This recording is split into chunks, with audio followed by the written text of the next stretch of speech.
Al-ayah sadaqallahul alim. Yang saya hormati sahibil makan wal makanan, Bapak Yai Imam Syafi'i, yang mulia Rais Syuriah PCNU Lampung Barat Yai Muhammad Toha, Bapak Yai Nur Khalis, Bapak Yai Umar Faruk, Bapak Yai Suparman Abdul Karim, Yai Mustafa Panglima PWLS, Bapak Ali Maksum, Ketua PWILS Lampung Barat yang baru dilantik, Bapak Gus Yasir, beserta seluruh jajaran PWILS Lampung Barat, Bapak Kapolres Lampung Barat yang diwakili oleh Bapak Kapolsek Belalau, yang terhormat Bapak Baison,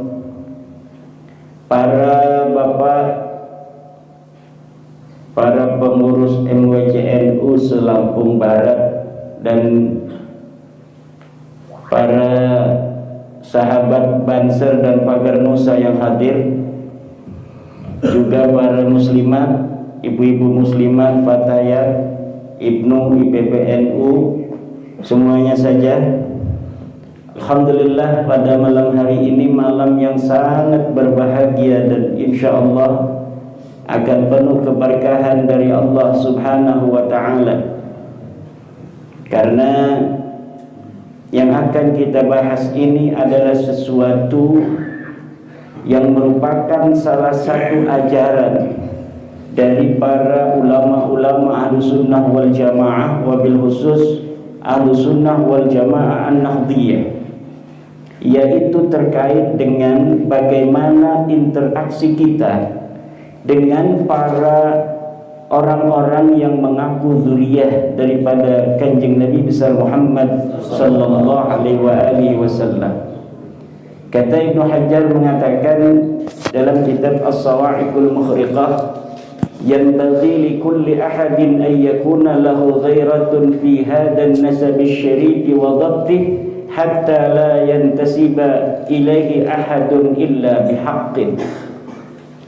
Wajib bagi siapa saja umat Islam untuk mempunyai kecemburuan kepada nasab Nabi besar Muhammad sallallahu alaihi wasallam wa dhabtih, dan harus menelitinya, hatta la yantasiba ilai ahadun illa bihaqqin, sehingga tidaklah sembarangan seseorang mengaku keturunan Nabi illa bihaqqin, kecuali dengan benar.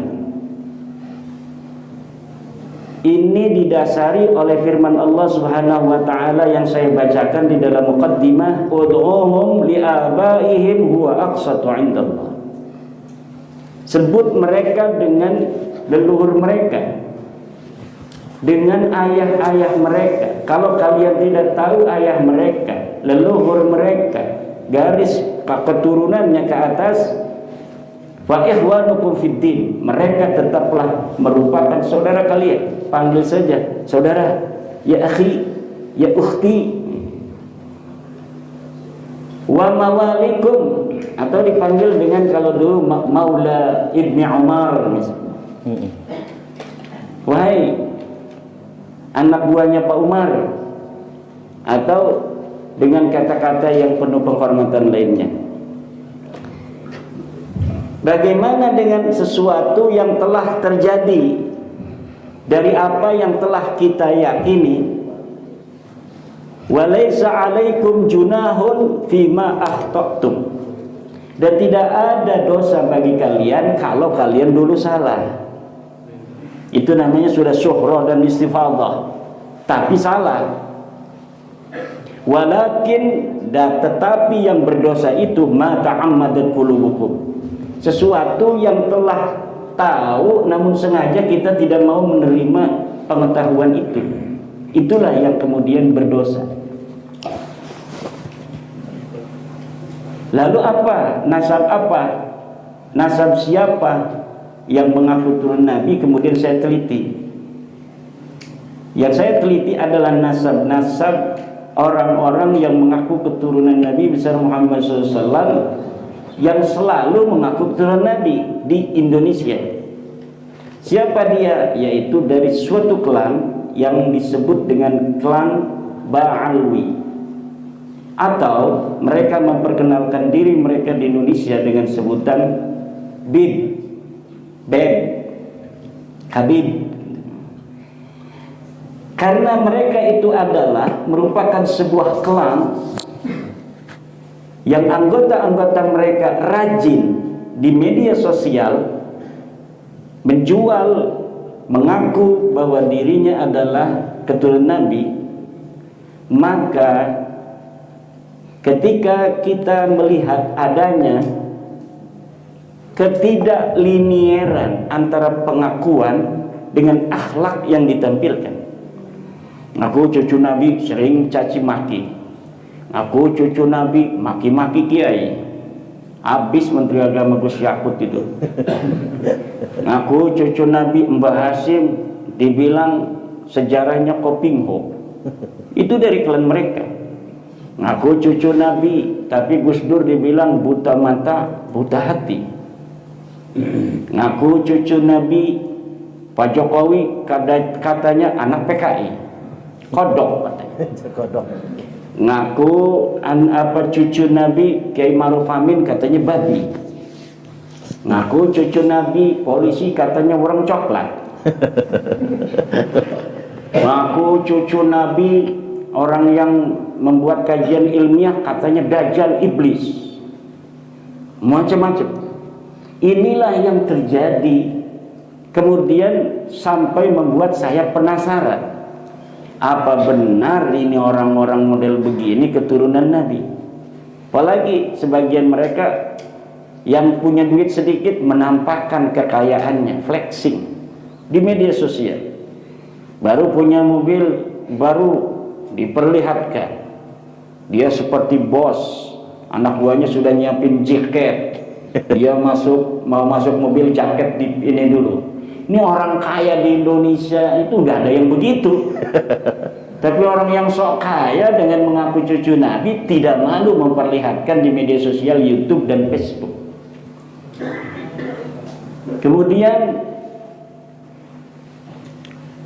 mereka berusaha untuk menjaring anak-anak Indonesia, terutama yang berpaham Ahlussunnah wal Jamaah Naqdiyah, untuk masuk ke dalam lingkar mereka, kemudian didoktrin dengan sedemikian rupa.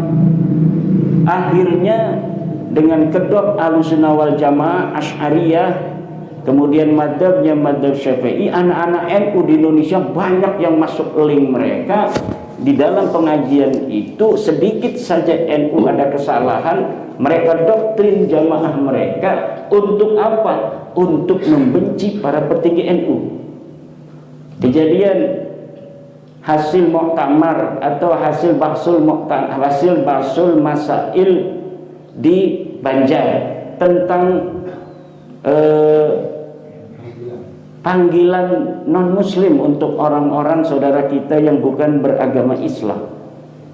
Hasil keputusan muktamar NU, basul masail pramuktamar apa muktamar itu?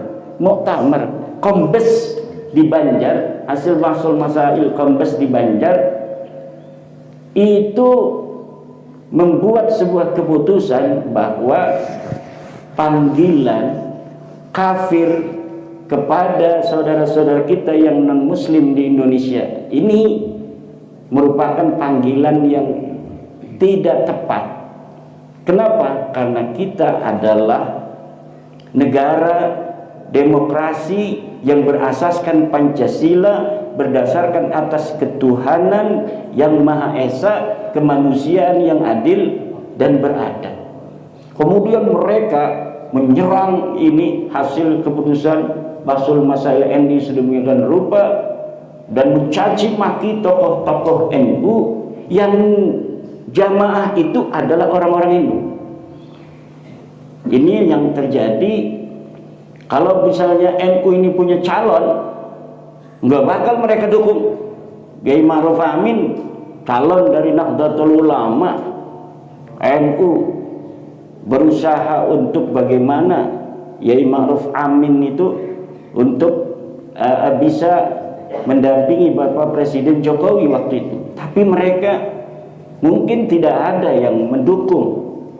Yang ada di struktur NU pun, contohnya di Banten ada seorang kabid, itu terang-terangan dia mendukung, berbeda dengan PBNU. Kemudian ada seorang pengurus di PBNU yang dia juga ketua Rabitah Alawiyah pada saat itu. Beberapa hari sebelum pencoblosan sengaja dia keluar sebagai pengurus di PBNU karena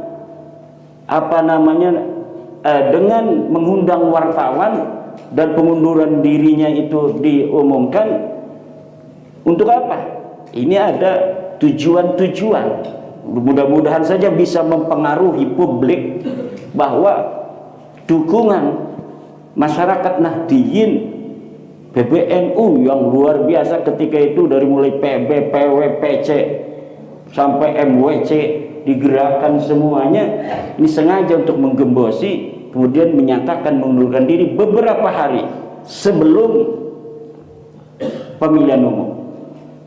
Kemudian salah satu dari Habib itu juga berceramah mengatakan bahwa Kiai Ma'ruf Amin ini adalah ketika mau dia menjadi wakil presiden Bapak Presiden Jokowi itu, bahwa ini beliau adalah orang yang dibayar, ulama bayaran, bahkan sampai disebut babi. Waktu itu saya tidak terima dan saya langsung laporkan ke Mabes Polri dan orangnya langsung dipegang kemudian dipenjarakan. Sebelum bab nasab ini saya sudah menjarain Habib, namanya Ja'far Shadiq gitu. Ya, ketika itu luar biasa itu provokasinya itu kepada ulama-ulama kita, sehingga membuat banyak juga warga-warga Nahdliyin yang marah ketika itu. Tapi belum masalah nasab. Kapan sih masalah nasab ini? Masalah nasab ini baru 2022, Oktober 2022. Dari latar belakang tadi yang telah saya sebutkan, kemudian saya menggunakan metodologi historis dan metodologi genealogi dalam tradisi kita, yaitu ilmu nasab. Di dalam ilmu nasab, karena ilmu nasab adalah bagian yang tidak dapat dipisahkan dari ilmu sejarah, maka saya menggunakan metodologi historis. Yang pertama, langkah yang harus dilakukan di dalam kita meneliti sebuah kejadian sejarah masa lalu, apalagi yang sudah 1400 tahun itu, yang pertama adalah disebut dengan tahapan heuristik. Yang kedua adalah tahapan kritisasi sumber, kemudian interpretasi sumber, kemudian baru historiografi. Apa itu heuristik? Heuristik adalah dalam penelitian sejarah, mengumpulkan seluruh sumber-sumber yang dirasa berkaitan dengan bahasan yang sedang kita teliti. Dalam hal ini adalah bahasan tentang nasabnya Ba'lawi. Betulkah dia merupakan keturunan dari baginda Nabi? Saya urutkan terlebih dahulu sebelum saya linierkan dengan kitab-kitab yang saya bahas itu, siapa yang akan jadi percontohan. Saya cari di internet nasabnya itu, ada nasab Bahar Smith, ada nasab Rizik Syihab. Kemudian keduanya ini saya lihat ini lebih bisa untuk diteliti, yaitu nasabnya Rizik.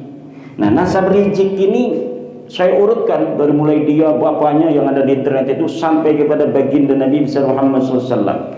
Di dalam penelitian masalah nasab itu bisa dilakukan dengan dua cara. Pertama adalah dengan cara top down, ya, bisa dengan cara dari bawah ke atas. Dari atas ke bawah kita teliti, betulkah seorang ayah mempunyai anak itu, atau betulkah seorang anak mempunyai ayah. Saya menggunakan metodologi looking up, melihat ke atas, looking down, dari melihat ke bawah. Jadi dari ayah ke anak, dari anak punya anak lagi, punya anak lagi. Saya periksa apakah benar Nabi Muhammad punya anak bernama Fatimah. Luar biasa, banyak dalilnya itu dalam hadis, masih bisa, belum butuh ilmu nasab itu. Kemudian betulkah Husain ini mempunyai anak bernama Sayyidina Ali Zainal Abidin? Masih ada di hadis. Ali Zainal Abidin, betulkah dia punya anak Muhammad Al-Baqir? Masih ada di hadis karena dia perawi hadis. Muhammad Al-Baqir, betul nggak dia mempunyai anak bernama Ali Al-Uraidi? Masih Ja'far Shadiq dulu. Ja'far Shadiq betul masih ada sebagai perawi hadis. Apakah Ja'far ini punya anak nama Ali Al-Uraidi? Betul, masih ada dalam perawi hadis. Ja'far Shadiq, betulkah dia punya anak Muhammad An-Naqib? Ini membutuhkan ilmu nasab. Kita lihat tahunnya berapa, kemudian kita sandingkan kitab, terkonfirmasi ada di dalam kitab. Kemudian betulkah Ali Al-Uraidi ini mempunyai Muhammad An-Naqib? Muhammad An-Naqib mempunyai anak bernama Isa. Itu terkonfirmasi di dalam kitab semasanya, yaitu Siri Silsilatil Alawiyah. Kemudian ketika Isa punya anak Ahmad, ini masih kita membutuhkan kitab Siri Silsilatil Alawiyah. Terbukti pula dia mempunyai anak namanya Ahmad. Ahmad punya anak namanya Ubaid. Ini silsilah Rizik Syihab, ada Ubaid di situ. Ini yang bermasalah. Tidak ada disebutkan kitab-kitab yang semasa dan yang paling dekat masanya dengan Ubaid ini dan Ahmad bin Isa yang menyatakan Ubaid ini benar anaknya Ahmad bin Isa. Tidak ada. Ahmad bin Isa itu dia menurut Ba'alwi wafatnya adalah 345 Hijriah. Ubaid anaknya katanya wafatnya 383 Hijriah. Anaknya Ubaid namanya Alwi, makanya mereka disebut Ba'alwi, keturunan Alwi bin Ubaid. Itu wafat tahun 400 Hijriah, berarti abad kelima. Kita lihat di kitab-kitab abad kelima, tidak ada sedikit pun kitab yang menyentuh, bahkan hanya menyindir, tidak ada tentang nama Alwi sebagai keturunan Nabi ini. Kita lihat kitab yang lainnya, misalnya Tahdzibul Ansab karangan Al-Ubaidili 437 Hijriah. Kemudian kita lihat lagi dalam kitab Al-Majdi karangan Al-Umari 390 Hijriah. Kemudian kita lihat lagi kitab Muntaqilatut Talibiyah.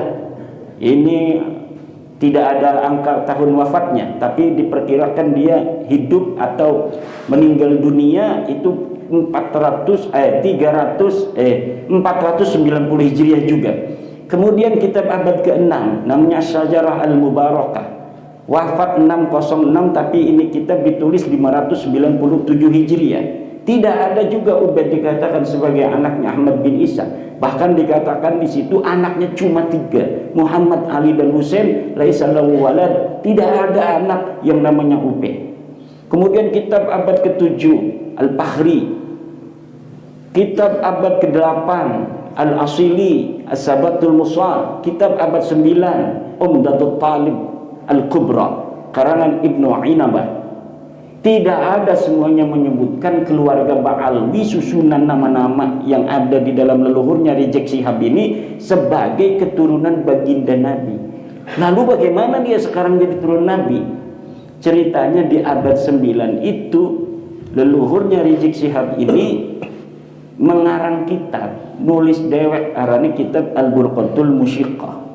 Dari kitab Al-Burqatul Musyiqah ini namanya Ali bin Abu Bakar As-Sakran menulis silsilahnya bahwa dia namanya Ali, punya ayah namanya Abu Bakar, punya ayah namanya Abdurrahman, punya ayah namanya Maula Dawilah bin Ali Al-Sahibud Darak bin Ali Al-Ghayyur bin Muhammad bin Ali bin Muhammad Sahib Birman bin Ali Qoli Qasam bin Alwi bin Muhammad bin Alwi bin Ubaid bin Ahmad bin Isa. Itu baru abad ke-9 895 Hijriah. Setelah 550 tahun Ahmad bin Isa ini wafat. Jadi 550 tahun sejak orang yang diaku itu wafat, baru ada pengakuan itu. Inilah yang disebut dengan argumentium ex silentio. Ada kesunyian di sana.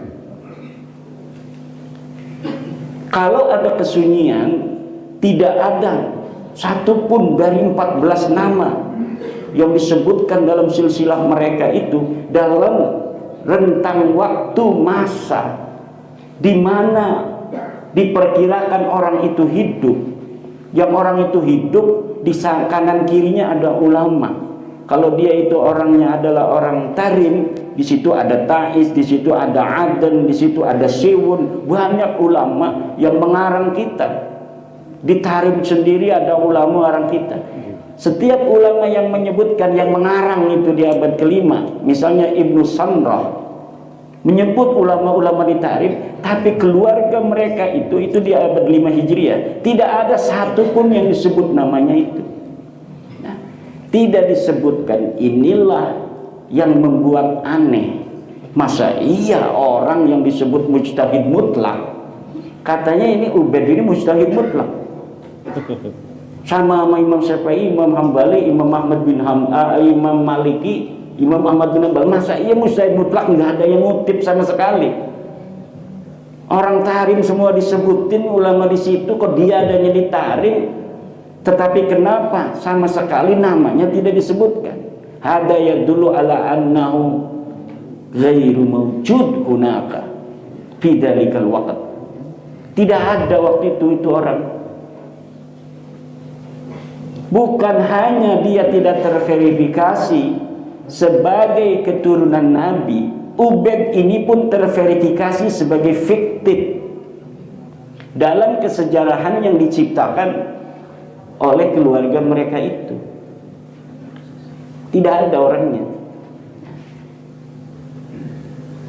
Kemudian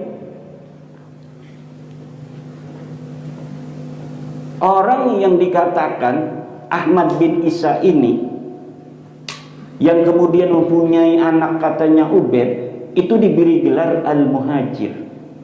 Nah ini di sini nih saya tidak keburu membuat sebuah slide untuk khusus di Lampung karena memang waktunya sangat mendesak, sangat sempit. Tapi ini ada bekas acara diskusi saya di Klaten bulan Mei kemarin. Ini nanti bisa dibagikan sajalah oleh panitia kepada para hadirin. Dan ini diskusi Klaten pun sebenarnya adalah persiapan Bahsul Masail saya di PBNU yang kemudian tidak jadi. Jadi saya dibel oleh Ketua LBM PBNU Kiai Haji Mahbub Maafi Ramadan, Yai ini jajaran Surya pengen diskusi Bahsul Masail dengan Yai tentang nasab. Siap, bikin deskripsinya, bikin asilahnya, bikin jawabannya, bikin kesimpulannya. Siap, saya bikin deskripsinya, saya bikin kemudian asilahnya, saya bikin jawabannya, kemudian saya bikin kesimpulannya. Dan ini adalah sebuah rangkuman dari tulisan saya yang agak panjang. Namun kemudian beberapa hari lagi setelah saya berikan ini semuanya kepada Ketua LBM, namun ada halangan sehingga belum dilaksanakan Bahsul Masail di PBNU itu sampai sekarang. Sampai sekarang belum dilaksanakan karena ada suatu hal. Kemudian sebelum saya lanjutkan, izinkan saya minum dulu nih. Mungkin karena memang bapak-bapak ini sudah diantaranya ada yang sering melihat YouTube, itu mungkin nanti akan dikembangkan di dalam diskusi saja. Mungkin ada pertanyaan-pertanyaan yang ingin Bapak sampaikan, mungkin nanti kita akan kembangkan dalam pertanyaan. Karena saya yakin sebagian besar ini sudah ada yang ingin memperhatikan masalah nasab dengan melihat YouTube atau membaca tesis saya. Tesis saya itu bukan tesis seperti yang dipahami awam, bahwa tesis itu adalah karya tulis di Universitas S2 gitu. Bukan. S2 saya itu tentang Ahlul Kitab inda Syekh Nawawi At-Tanara Al-Bantani, berbahasa Arab di Institut Ilmu Al-Quran Jakarta. Kalau ini tesis itu artinya kesimpulan ilmiah, itu sesuai dengan filsafat Hegel, bahwa sebuah kesimpulan itu tidak bersifat mutlak apabila terjadi antitesis. Jadi kesimpulan itu tesis, kemudian ada antitesis, kemudian bisa sintesis. Seperti dulu ada bumi datar. Bumi datar dipahami oleh seluruh orang yang hidup abad pertengahan bahwa bumi itu adalah datar. Kemudian ada seorang ilmuwan mengatakan bumi itu bulat. Nah, itu tesis bumi datar dimentahkan oleh antitesis bumi bulat, sampai saat ini tidak terbantahkan, bahkan semakin menguat, dan sama sekali tidak ada orang yang sekarang berani mengatakan bumi itu datar kecuali kaum bumi datar. Ada masih sekarang kaum bumi datar, banyaknya dia pakai teori konspirasi.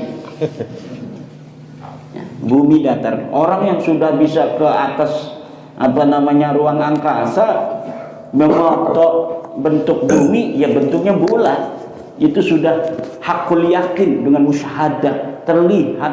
Contohnya, masa iya masih ada orang yang mengatakan bumi itu datar, tapi nyatanya masih banyak orang yang menyatakan bumi itu datar. Banyak itu lebih dari 3. Coba lihat di internet, kaum bumi datar. Itu mereka punya teori-teori sendiri. Yang saya perhatikan, ada videonya Harun Yahya ya. Itu punya CD saya banyak, saya tonton satu-satu. Kalau saya menggunakan teori dia menerangkan, saya pun akan terbawa bahwa memang bumi ini datar. Karena itu pakai ini teori kapal terbang. Masa iya kita menggunakan kapal? Kalau bumi itu bulat, maka akan begini. Iya juga kata saya. Tapi setelah saya baca Al-Quran, wah tidak. Ini lafaz basat itu di dalam Al-Quran tidak bermakna lempeng begini kayak piring. Ternyata ulama-ulama tafsir kita juga mengatakan bumi itu bulat. Demikian mungkin nanti kita kembangkan di dalam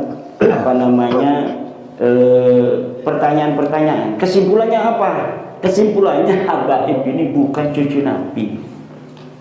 Dari sisi ilmu sejarah, dari sisi ilmu nasab. Kemudian dia bukan cucu Nabi, dilihat dari hasil tes DNA yang sudah ada. 180 orang sudah tes DNA. Dan tes DNA-nya menunjukkan haplogrup mereka itu G.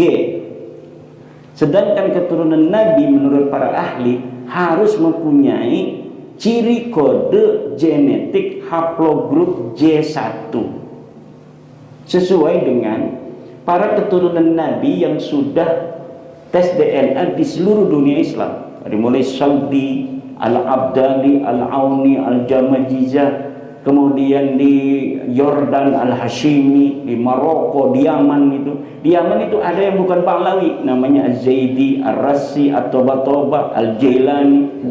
Semuanya kebanyakan terkonfirmasi dari hasil tes DNA mereka bahwa mereka benar keturunan Nabi. Karena kode genetiknya haplogrup J1 yang menunjukkan dia orang Arab, keturunan Ibrahim.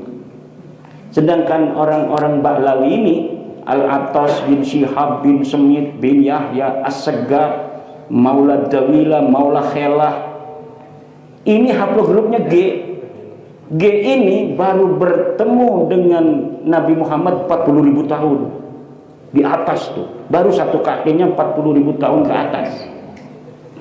Nah, sedangkan orang Yahudi keturunan Nabi Yakub ini sekarang di Kohanim itu keturunan dari Nabi Harun yang menjadi pendeta-pendeta yang menjaga silsilah sampai Nabi Harun.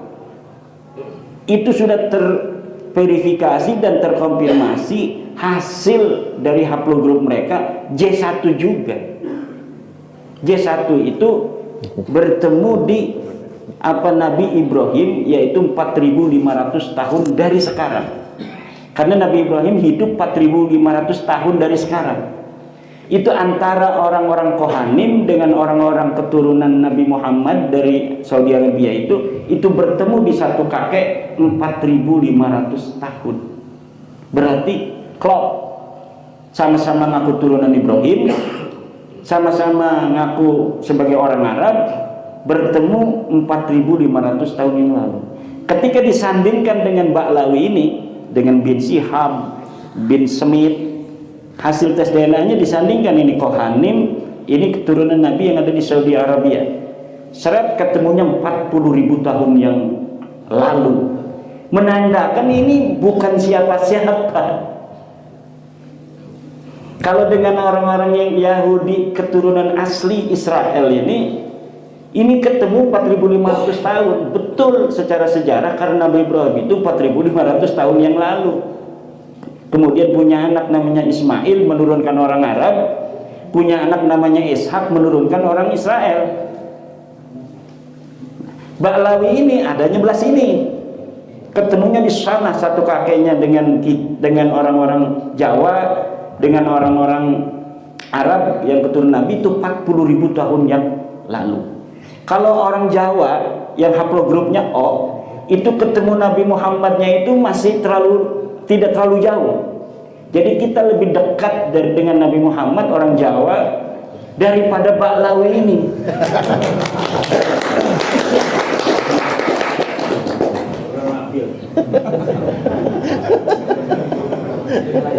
Itu Kiai dapatnya dari mana ya? Saya kan punya teman dokter dari BRIN.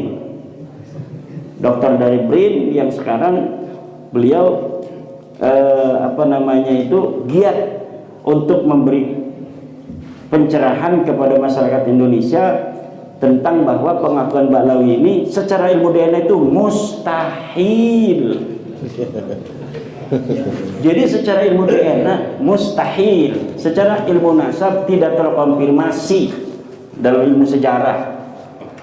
Tidak terkonfirmasi itu apa? Maudhu'un munqati'un mardudun. Nasab mereka itu tidak menerima. Ya silahkan kalau tidak menerima, dalilnya mana? Sampai sekarang tidak ada. Tidak ada dalilnya. Bahkan kalau mereka memberikan dalil itu yang akan memakan mereka. Semakin mereka membuat dalil itu yang memakan mereka. Kenapa? Ya orang nggak ada apa-apaan di sananya, blank. Ditulis sekarang ini manuskrip, bikin sendiri. Ya emangnya manuskrip palsu itu nggak bisa diteliti? Bisa diteliti, Pak. Nggak bisa. Manuskrip itu bisa diteliti. Orang nggak bisa ngebohong dengan kertas, nggak bisa. Kalau misalnya dia ini salinan, kayak kemarin Murtado Az-Zabidi. Murtado Az-Zabidi katanya mengarang kitab Ar-Raudhul Jalil. Murtado Az-Zabidi itu 1205, abad 13 Hijriah awal. Katanya mengarang kitab Ar-Raudhul Jalil. Ini Az-Zabidi ulama besar, pensarah kitab Ihya Ulumuddin. Pensarah. Makanya Yai Afid husnudzon pada Imam Zabidi, Yai Afifuddin Muhajir, wakil Rais Am. Wah, kalau misalnya beliau bikin status nasabu ba'alwi bainal musbitina wal munfir. Kiai Imad lahu dalilun wa Murtado Zabidi lahu dalilun. Kiai Imad punya dalil, Murtado Zabidi punya dalil. Waduh, berarti kata saya Yai Afid belum tahu kalau kitab Murtado Zabidi Ar-Raudhul Jalil ini palsu. Maka saya bikin tulisan laporan kepada Yai Afid bahwa kitab ini palsu. Dari mana mengetahui kepalsuan? Gampang. Karena kitabnya sekarang sudah dicetak oleh pakar muhakkik yang ada di Yaman, namanya Ba'zib. Nah, di dalam terbitan yang terbaru 2022 itu dia membuat sebuah muqaddimah di dalam kitab